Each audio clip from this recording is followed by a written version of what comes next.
أعوذ بالله من الشيطان الرجيم بسم الله الرحمن الرحيم السلام علیکم ناظرین، اگر آپ ہمارے چینل پر نئی ہو اور آپ کو لگتا ہے کہ ہم آپ کے لیے سچے واقعات لے کر آتے ہیں تو ہمارے چینل کو سبسکرائب کریں اور ہمارے آواز کو مضبوط کریں تاکہ ہمارا آواز دور تک جائے۔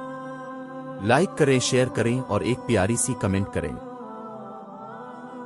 حضرت یوسف علیہ السلام کی واقعات کا دوسرا حصہ۔ زلیخا کے داؤ پیچ ناکام ہو گئے تو حضرت یوسف کو قید خانے میں ڈالنے کا تہیہ کر لیا۔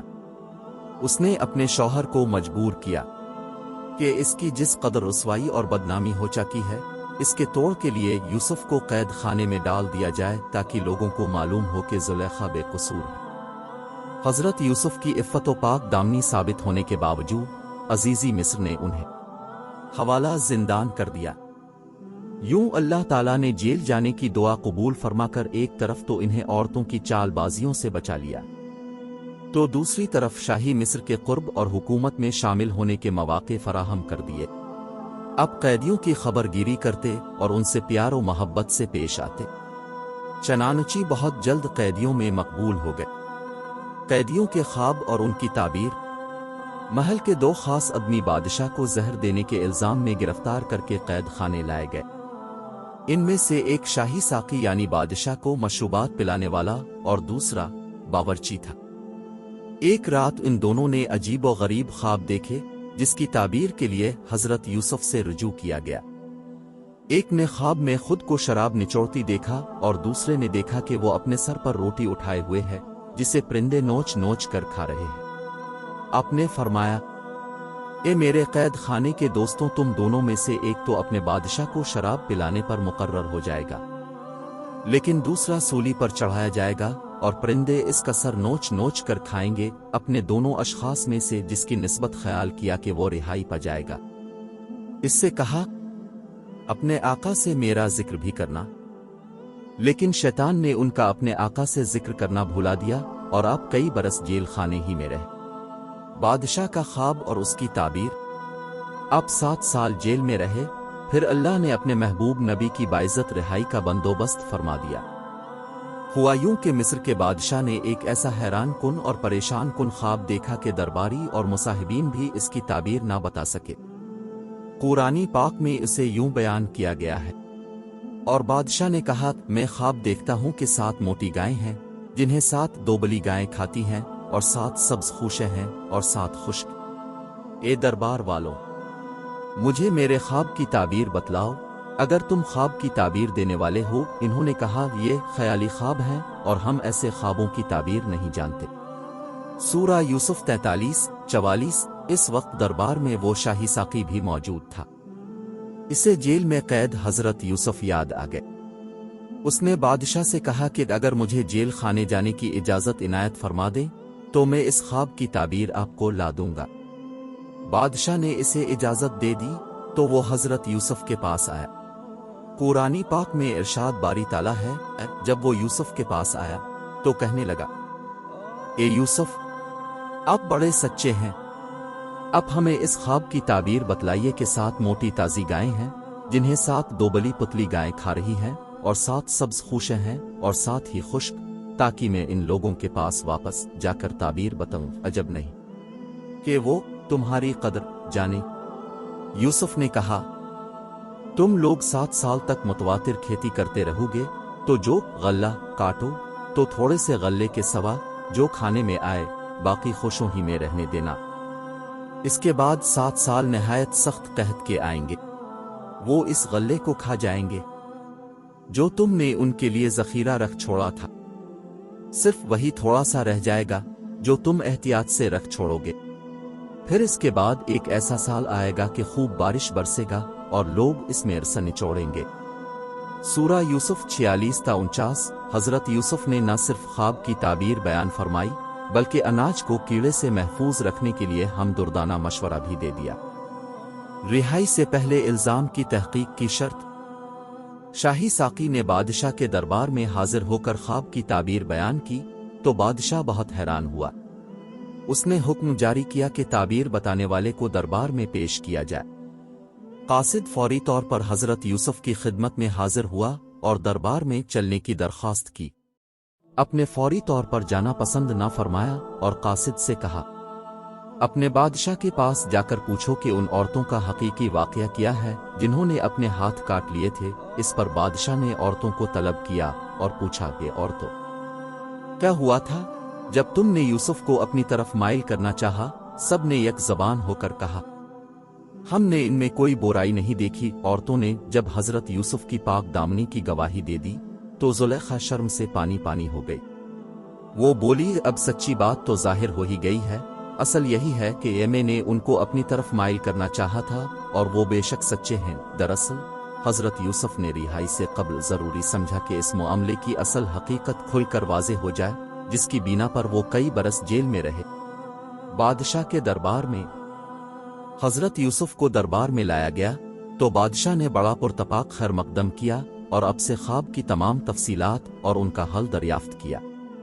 بادشاہ اب کی فہم و فراست اور فطانت و ذہانت سے بے حد متاثر ہوا۔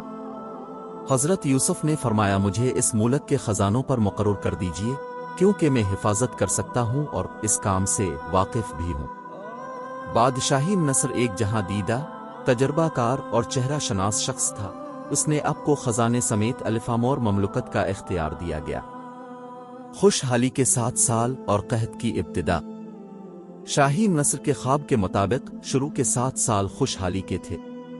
اپنے بہترین حکمت عملی اختیار کرتے ہوئے 3 اہم کام کیے۔ 1. اناج کی پیداوار میں بڑے پیمانے پر اضافہ، بنجر زمینوں پر کاشت کا خصوصی انتظام۔ 2. اناج کے استعمال میں احتیاط اور کفایت شیاری۔ 3. اناج کی زیادہ سے زیادہ ذخیرہ اندوزی۔ خوشحالی کے دنوں میں اپنے ایک وقت کھانے کا حکم فرمایا اور خود بھی اس پر سختی سے عمل پیرا ہوئے۔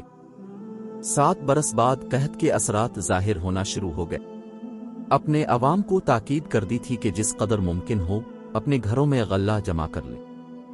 1 برس بعد اپنے اعلان کروا دیا کہ اناج کی تقسیم صرف درباری شاہی سے ہوگی، لہذا لوگ اناج کے حصول کے لیے وہاں کا رخ کرنے لگے جہاں حضرت یوسف کی نگرانی میں اناج تقسیم کیا جاتا تھا۔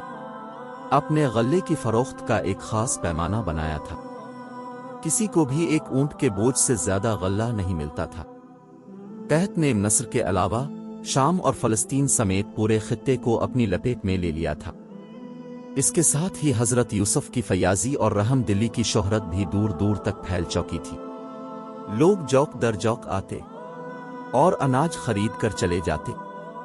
حضرت یعقوب کا خاندان فلسطین میں تھا اور جب آپ کو عزیزی نصر یعنی حضرت یوسف کی فیاضی کا علم ہوا تو بیٹوں سے کہا، تم بھی مصر جا کر اس رحم دل حکمران سے غلہ لے الفا۔ برادران یوسف دربار میں بنیامین کے علاوہ 10 بھائی شاہی دربار میں غلہ لینے پہنچ گئے، جہاں حضرت یوسف شان و شوکت کے ساتھ جلوہ افروز تھے۔ بھائی تو انہیں نہ پہچان سکے، لیکن انہوں نے اپنے بھائیوں کو پہچان لیا۔ حضرت یوسف 7 برس کی عمر میں ان سے جدا ہوئے تھے اور اب 40 سال کے ہو چکے تھے۔ اپنے مزید اطمینان کے لیے ان سے سوالات کیے اور فرمایا، تم مصری معلوم نہیں ہوتے، تمہاری زبان بھی عبرانی ہے، کہیں کسی دشمن ملک کے جاسوس تو نہیں ہو؟ ان سوالات کا مقصد یہ تھا کہ وہ اپنے حالات کے بارے میں سب کچھ بتا دیں۔ سوتیلے بھائیوں میں سے ایک نے بتایا کہ وہ نبی زادے ہیں اور حضرت یعقوب کی اولاد ہیں، یہ ہم 12 بھائی تھے۔ ایک بھائی کو بچپن میں بھیڑیا کھا گیا، جس کے غم میں ہمارے والد نابینا ہو چکے ہیں۔ ایک چھوٹا بھائی ہے جسے والد کی دیکھ بھال کے لیے چھوڑ آئے ہیں۔ حضرت یوسف نے انہیں شاہی مہمان خانے میں رکھا، جاتے ہوئے پورا اناج دیا اور کہا، گیندا اپنے چھوٹے بھائی کو بھی ساتھ لانا، اگر تم اسے لے کر نہیں آئے تو غلہ ملے گا اور نہ خاطر مدارات ہوگی۔ اس کے ساتھ ہی اپنے خفیہ طور پر ان کے اناج کی رقم بھی ان کی بوریوں میں رکھوا دی۔ بھائی خوشی خوشی اناج لے کر کنعان واپس آئے تو والد کو عزیزی نصر کے حسنی سلوک، فیاضی اور رحم دلی کے واقعات سنائے۔ ساتھ ہی یہ بھی کہا کہ انہوں نے حکم دیا ہے کہ اگر آئندہ اپنے چھوٹے بھائی کو ساتھ نہ لائے تو اناج نہیں ملے گا، لہذا بھائی کو ہمارے ساتھ بھیج دیجئے تاکہ ہم پھر غلہ لائیں، ہم اس کی نگہبانی کریں گے۔ حضرت یعقوب نے کہا مجھے تو اس کی بابت تمہارا بس ویسا ہی اعتبار ہے جیسا اس سے پہلے اس کے بھائی کے بارے میں تھا۔ اللہ ہی بہترین نگہبان اور سب سے زیادہ رحم کرنے والا ہے۔ بنیامین نصر میں اور چوری کا الزام۔ اناج ختم ہونے لگا تو انہوں نے دوبارہ مصر جانے کا قصد کیا اور بنیامین کو ساتھ لے جانے کے لیے والد کی خدمت میں حاضر ہوئے۔ حضرت یعقوب سابقہ تجربے کی بنا پر بنیامین کو ساتھ بھیجنے پر آمادہ نہ تھے، لہذا انہوں نے کہا کہ میں تو اسے ہرگز تمہارے ساتھ نہیں بھیجوں گا جب تک کہ تم اللہ کو بیچ میں ڈال کر مجھے قول اقرار نہ دو کہ اسے میرے پاس صحیح سالم لے الفاگے، سوائے اس ایک صورت کے کہ تم سب گرفتار کر لیے جاؤ۔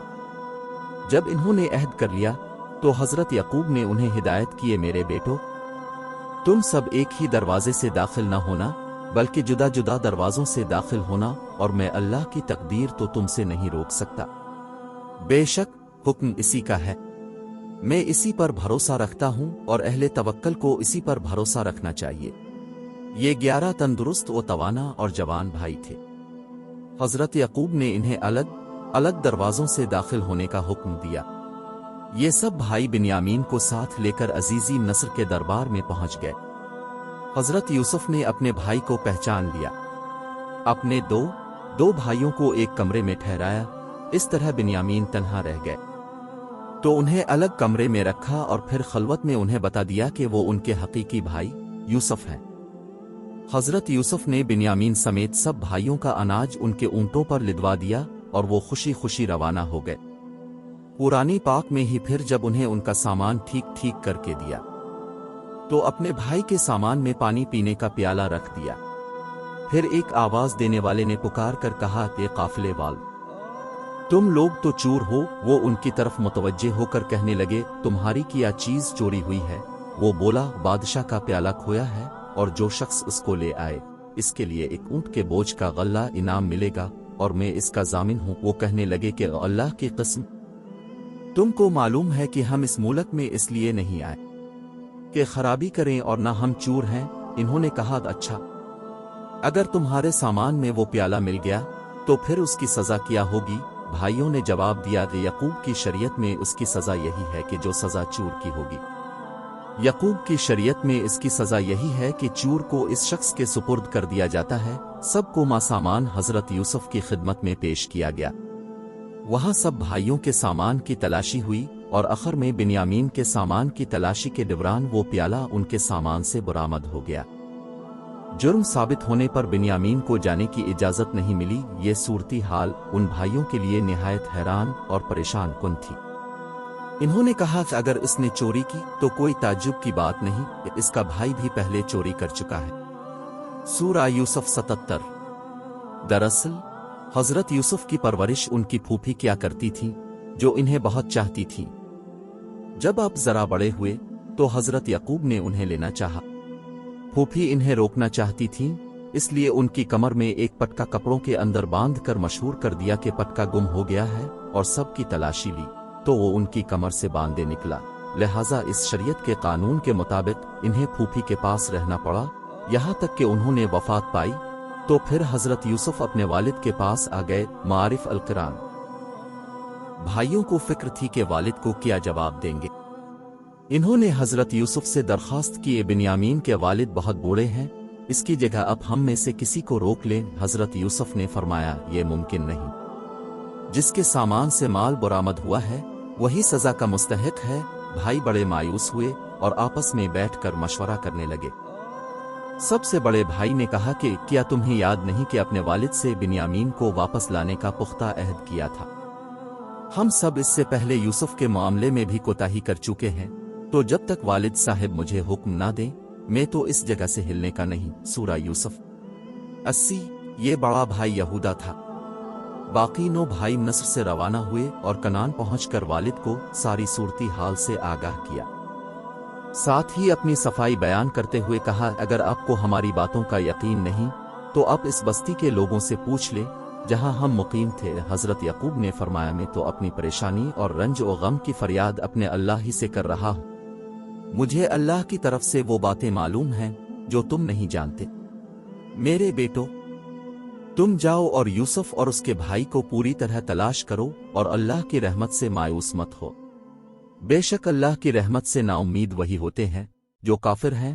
سورہ یوسف 87-86 سے سب بھائی حضرت یعقوب کے اصرار پر دوبارہ عزیزی مصر کے دربار میں گئے اور نہایت عاجزی و انکساری سے بھائی کی رہائی کی اپیل کی۔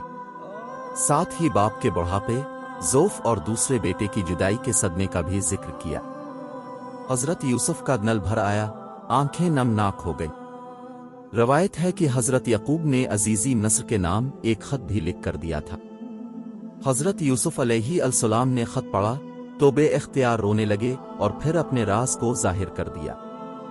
تعارف کی تمہید کے طور پر بھائیوں سے سوال کیا، تم کو کچھ یاد بھی ہے کہ یوسف اور اس کے بھائی کے ساتھ کیا برتاؤ کیا تھا؟ بھائیوں نے جب عزیزی مصر کی زبان سے اپنے بھائی یوسف کا تذکرہ سنا تو حیران رہ گئے اور گھبرا کر بولے، کیا سچ مچ تم ہی یوسف ہو؟